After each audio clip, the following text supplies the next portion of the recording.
Welcome to Effective Communication.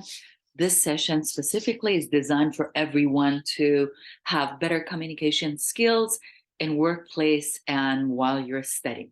The benefits of communication is quite impressive. When you improve your communication skills, you will definitely get promotions. You will definitely have a chance to go up the ladder within the business. And of course, at school, university, and college, if you're a student, you can improve your marks just because of the style of your communication. So make sure that you watch every week video that I post and write down your questions within the comment box below. In the workplace, effective communication can help you um, build up stronger network. Basically, you manage your employees if you're in a higher position, and of course, you build better teams. Um, you need to be yourself. You grow your network and organizations quite rapidly, and then you retain the employees. And of course, that's the fact that if you have um, good communication skills, not only you improve at workplace, but people will introduce you to the next group of networks in any gathering. Try to have these skills with you. You benefit from good communication by enhancing your creativity, your innovation when you communicate. As a matter of fact, it's not what we say, it's how we say it, which makes a big difference. You build stronger relationship with other people, you attract people, you attract opportunities within your organization.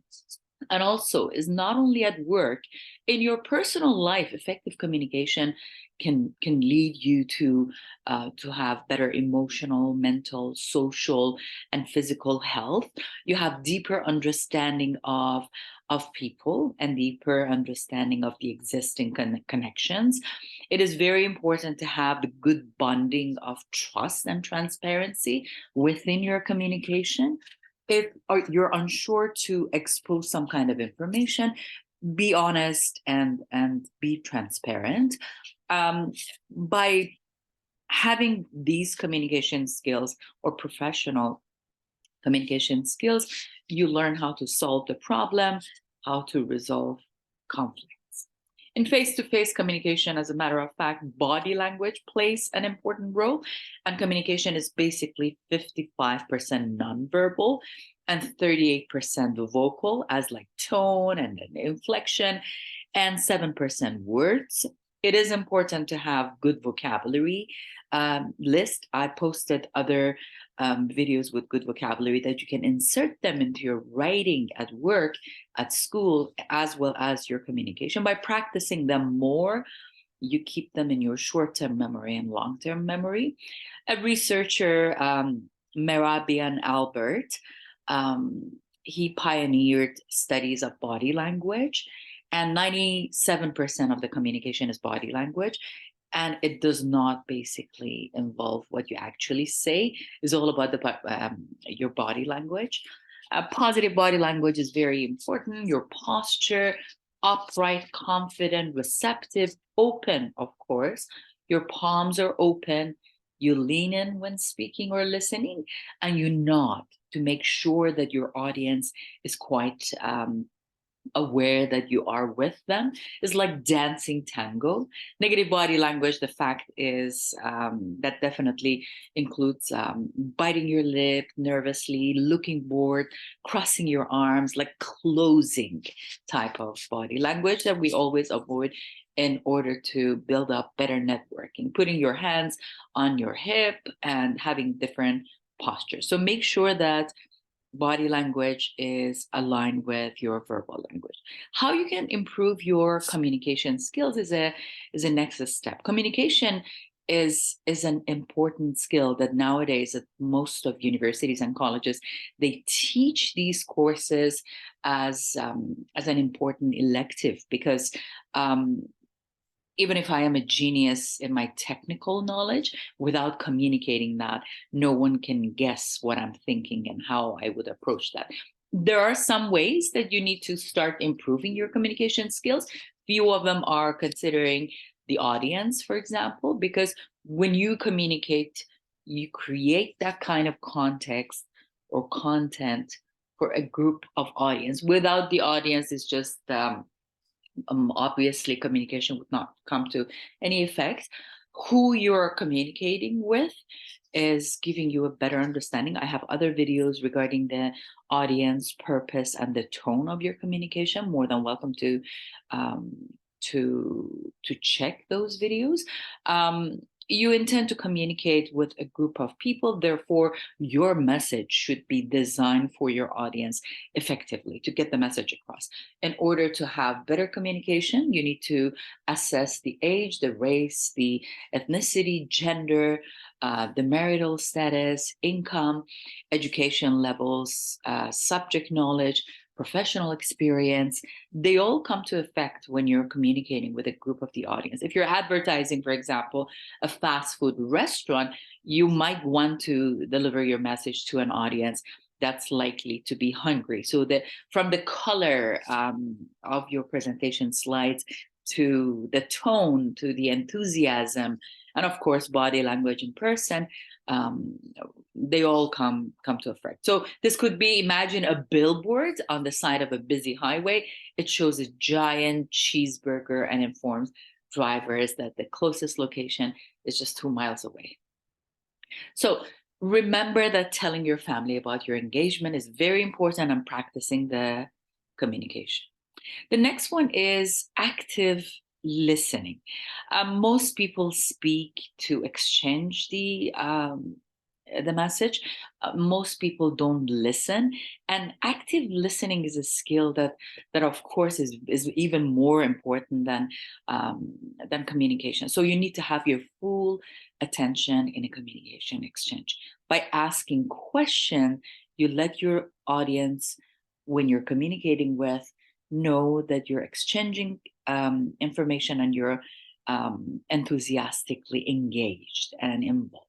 There are some techniques, including, like, for example, you pay attention to the body language of the speaker or the person that you're communicating with. You give encouraging verbal clues like yes, and like you encourage the other person to continue.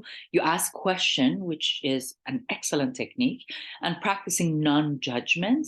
So before executing your communication, you need to make sure that your audience are practicing and involved in active listening, and to encourage them to speak more. So if you work in marketing, you might engage in social listening to gather consumer data on social media platforms and Instagram, TikTok, YouTube, and so on.